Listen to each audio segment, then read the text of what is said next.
तर नमस्कार सर्वांना. हा जो व्लॉग आहे तर तो खूप स्पेशल आहे, तर कारण या दिवशी होता ओवीचा बड्डे. तर एवढे दिवस झाले व्हिडिओ टाकणं झालं नाही, कारण तब्येत माझी खराब होती आणि आवाज जो आहे तर तो खूप जास्त बसला होता.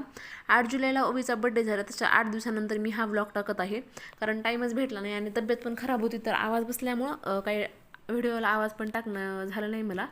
तर इकडे दीदीने छान असं ओवीचं औक्षण करून घेत होती, पाहू शकताय तुम्ही.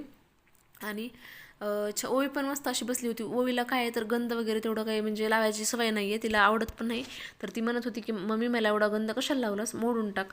तर ओवीचं असं चालू होतं. त्याच्यानंतर मग मावशीने पण ओवीला ओवाळून घेतलं. मावशीने काय गंध लावलं नाही, फक्त तिला ओवाळूनच घेतलं छान असं.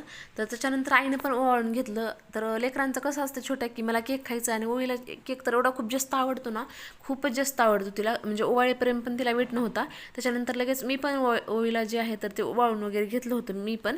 तर ओवीला ना केक खायची खूप जास्त इच्छा झाली होती, ती आधीपासूनच म्हणत होती. तर ह्या आहेत आईच्या मामी, तर यांनी पण ओवाळून घेतलं. आणि ह्या दीदीच्या समोरच्या काकू आहेत, त्यांनी पण ओवीला छान असं ओवाळून घेतलं. तर लहान लेकरं थांबत नाही, तर त्यामुळे त्यांना लवकरात लवकर म्हणजे ओवाळून वगैरे बाजूला केलं तर चांगलं राहतं त्याच्यामुळं. आणि नंतर इकडे छान असं ओवीनं केक वगैरे कटिंग करून घेतलं होतं. लहान लेकराची एक्साइटमेंट असते, फुगे किंवा जे काय आहे लाईटिंग किंवा डेकोरेशन त्याच्यामुळे सगळं जे काय डेकोरेशन होतं ते मी आणि माझ्या आईनेच केलं होतं. तर इकडं जिजूनी आणि दीदीनं पण मस्त केक वगैरे कापून घेतला.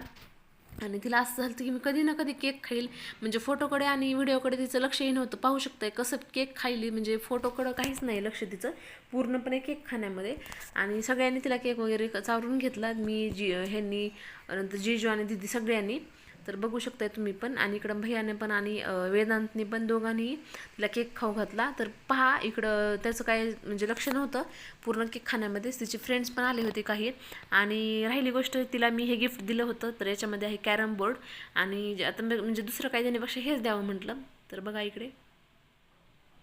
आणि मग मी आजारी पडले होते, तर त्यामुळे म्हटलं आता हॉस्पिटलला पण जाऊन यावं, कारण ताप वगैरे राहतच नव्हती, सर्दी पण झाली होती.